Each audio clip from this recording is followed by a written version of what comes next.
Beyond ancient copies of the Hebrew Bible and commentaries on the Bible, the Dead Sea Scrolls contain a wealth of original sectarian writings. For example, there are a number of previously unknown non-biblical psalms scattered across a scroll containing the standard psalms from the Hebrew Bible. One of these psalms was already known in its Greek version as part of the Septuagint, or Greek translation of the Hebrew Bible, and the Qumran scroll now gives us the original Hebrew. There are 150 psalms in the traditional Hebrew Bible. This one we may call Psalm 151. It describes the experience of young David, who was chosen from among all his family to be king in Israel. It reads in part, Katan hayiti min achai, v'tza'ir mibnei avi, v'yasimeni ro'eh litzono, u'moshel b'gadiotav. Among the parchment fragments were also found commentaries on certain biblical psalms. One partial commentary on Psalm 37 was found in Cave 4, and it begins, Dom laHashem, v'hitcholel lo, al titchar, b'matzliach darko. Ba'ish oseh mazimot, parshu al ish hakazav, asher yat'eh rabim, ba'imre sheker. Who is this man of the lie? Is he similar to what the New Testament calls the Antichrist? Or perhaps he is the same as a shadowy figure referred to elsewhere in the scrolls as the wicked priest. Indeed, there are many names used by the Qumran Brotherhood to describe their enemies, also including the preacher of lies and the man of scoffing. And it appears that whoever this person was, he opposed the teacher of righteousness at some time in the past and brought about his demise.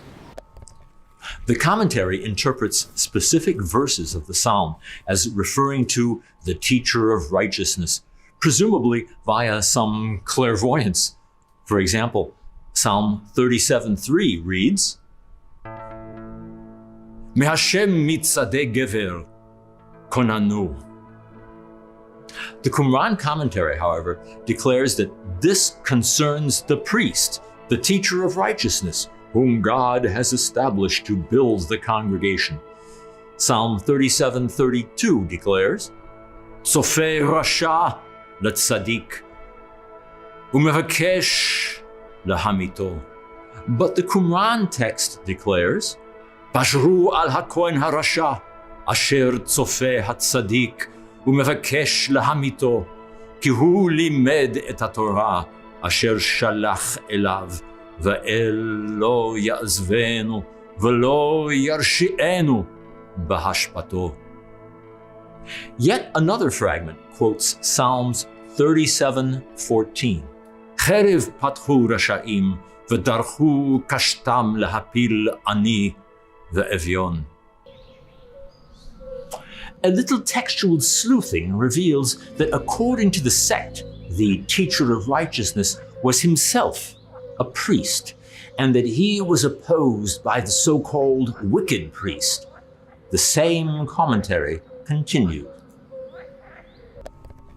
Harbam tavo belibam, v'kashtotehem tishbarena, pashru al rashe Ephraim u'Menashe, asher yevakshu lishloach yad b'kohen, uva'anshe atzato, ba'et hamitzraf haba'a lehen. Is the reference here to the sect known as the Pharisees, or perhaps even the Sadducees? This wicked priest is not the same as the Antichrist of early Christian writings, though the New Testament does borrow from the language of the scrolls and may have modeled the Antichrist verses on some of the Qumran passages. Still, the overall tone of the Qumran commentary is hopeful. Adat bechiro asher yihiyu rashim v'sarim. The term elect is another parallel with the New Testament, since Jesus himself declares that a time of trial and tribulation is coming, but that for the sake of the elect, those days will be shortened. So, was Jesus borrowing Dead Sea sectarian language when it comes to the end of days? Or was he influenced by the sect? Or was such language placed in his mouth at a later time by the editors of the Gospels? As with so much else, the jury is out. Additionally, there is yet another scroll, one of the original scrolls discovered by the Bedouin in 1947, comprising an entire book of extra-biblical psalms. Should the psalms perhaps be added to our current Bibles? Why did the psalms not find their way into the Bible as it has come down across the centuries? The answer is found in the psalms themselves, which cleverly rework biblical themes, but which lack much originality. Clearly, the psalms are not from the biblical period, but are later inventions of the Dead Sea sect. And the editors of the Bible, if they even knew the psalms, found no place for them in the biblical text. Nevertheless, the Dead Sea Psalms are far from insignificant. Some of them emphasize standard themes, such as the righteousness of the God of Israel. Rak betuvcha yatzdik ish, uverov rachamecha, udvarcha lo yashuv achor. But the reader notices immediately that these psalms utilize certain language, terminology, and themes that are also found in the New Testament. One psalm states, Mi basar kazot, uma yetzer chemer lahagdil plaot, vahu ba'avon mirechem, va'ad shava be'ashmat me'al, va'ani yadati, ki lo la'enosh tzedakah, ve'lo le'ben adam tom. Compare this with the Christian concept of original sin as taught by the Apostle Paul. For all have sinned and fallen short of the glory of God. Romans 3:23. Paul also writes, For God has consigned all men to disobedience, that he may have mercy on all. Romans 11:32. Certainly, the sect believed that human effort pales in comparison to divine might and power. But the scrolls go further, declaring that everything is foreordained, including the character of each human soul. Ve'eda ki beyadcha yetzer kol ruach, v'chol pe'ulato hechinota b'terem barato. But they also held to another idea, which was beyond anything in the standard Judaism that has come down in tradition. They embraced the notion of double predestination. On the one hand, the righteous were predestined to be righteous from the beginning of time. Rak ata barata tzadik, umerechem hachinoto lemoed ratzon, lehishamer bevritcha, ulehitalech b'chol, ulehagish alav b'hamon rachamecha. But on the other hand, they believed that the wicked were just as predestined to be wicked. V'rashaim barata leyetzer haroncha, umerechem hikdashtem leyom haraga. There is certainly a sense of predestination in the New Testament, and we now know that there is a basis in ancient literature for the Apostle Paul's words in the book of Romans. For whom he knew, he also predestined to become conformed to the image of his Son, and that he might be the firstborn among many brethren.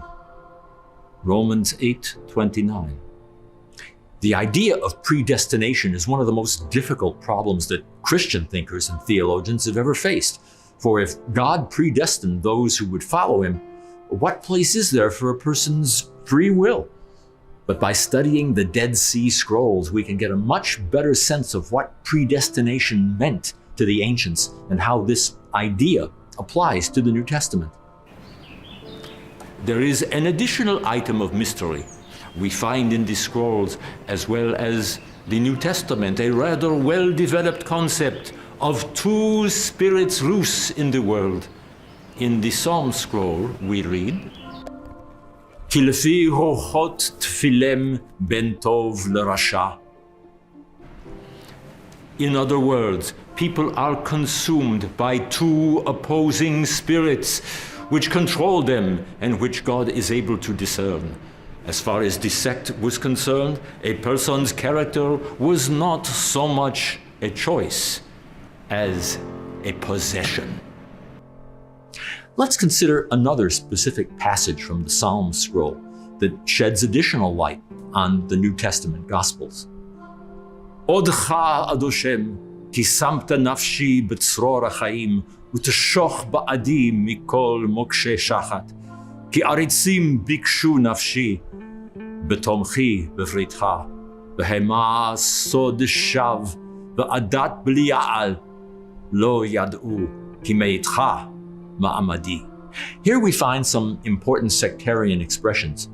Almost all of the Dead Sea Psalms, unlike the biblical book of Psalms, begin with the words, I give thanks to you, followed by many statements having to do with the league of falsehood and the congregation of Belial.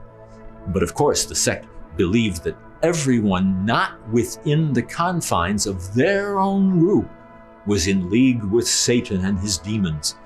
They were total exclusivists. Another Qumran psalm begins, Odcha adoshem ki haskalateni ba'emetcha uverrazeh palecha hodatani. Now consider a certain teaching of Jesus in a passage in the New Testament. I thank you, O Father, Lord of heaven and earth, because you have hidden these things from the wise and prudent and revealed them to babes. Matthew 11:25. Is Jesus simply borrowing an ancient literary convention, saying that mysteries have likewise been revealed to his disciples? Or is he sarcastically shooting barbs at the Dead Sea sect, who called themselves wise and prudent, while his own disciples, the babes, have been given true understanding? In fact, if these Qumran psalms are indeed known to Jesus and his followers, then we may see him cleverly mocking the members of this exclusive cult, borrowing their own favorite psalm introduction and turning it back on them. The members of the Qumran sect are the ones who are, in their own eyes, wise and prudent. They have been given understanding. Everyone else, including the disciples of Jesus, are but babes. Jesus, however, claims that the truth is hidden from the wise, that is, from the sect, and revealed plainly to his own babes, his disciples. And speaking of Jesus, another of the Dead Sea Psalms sounds curiously like the famous gospel passage known as the Beatitudes. Ulasaper tuvcha, levaser anavim lerov rachamecha, ulashbia ממקור דעת כל נכי רוח ואבלים לשמחת עולם. In Matthew's Gospel, we similarly read, Blessed are the meek, and blessed are those who mourn. Elsewhere, the Dead Sea Psalms speak of a great apocalyptic battle at the end of the age. ושוכבי עפר הרימו תרן, ותולעת מתים נשאו נס במלחמות זדים, ובעבור שוט שוטף בלי יבוא במבצר. Such depictions dovetail with other passages in the scrolls, which refer to the evil Kittim, doubtless the Romans. וכהמון מים רבים שעון קולם, נפץ וזרם להשחית רבים. Indeed, the end times are an important New Testament theme, And we must ask the extent to which Qumranic thought influenced the early Christian sect, which was Jewish to its core. The scrolls taught, however, that they are in the midst of tribulation and that a messianic deliverer would be born. Ki ba'u banim ad mishpare mavet, v'harit gever hatzara b'chevlea. Ki b'mishpare mavet tamlit zachar, uv'chevlei sheol yagiach makor hareha. Pele yoetz im gevuroto, v'yiflet gever mimashberim. We are reminded of the nativity story of Jesus, which relates that King Herod sought to murder all male infants in the town of Bethlehem, but that Mary and Joseph escaped with their infant to Egypt, as it were, out of the throes. There is, in ancient rabbinic tradition, the thought that the coming of the Messiah will be preceded by something akin to birth pangs. In Hebrew, Chevlei HaMashiach, the pangs of the Messiah. In the final analysis, the Psalms scroll opens a window not just on ancient liturgical formulas, but on the geopolitical realities of the land of Israel during the Second Jewish Commonwealth. This literature enlightens the history of the age, and the history of the age enlightens the literature. Suddenly, a window opens on the days in which the great Jewish temple adorned the city of Jerusalem, the days in which the zealot freedom fighters struggled to win their independence, and the days in which the Roman eagle ultimately crushed them. But in spite of their melancholy end, the written legacy lives on.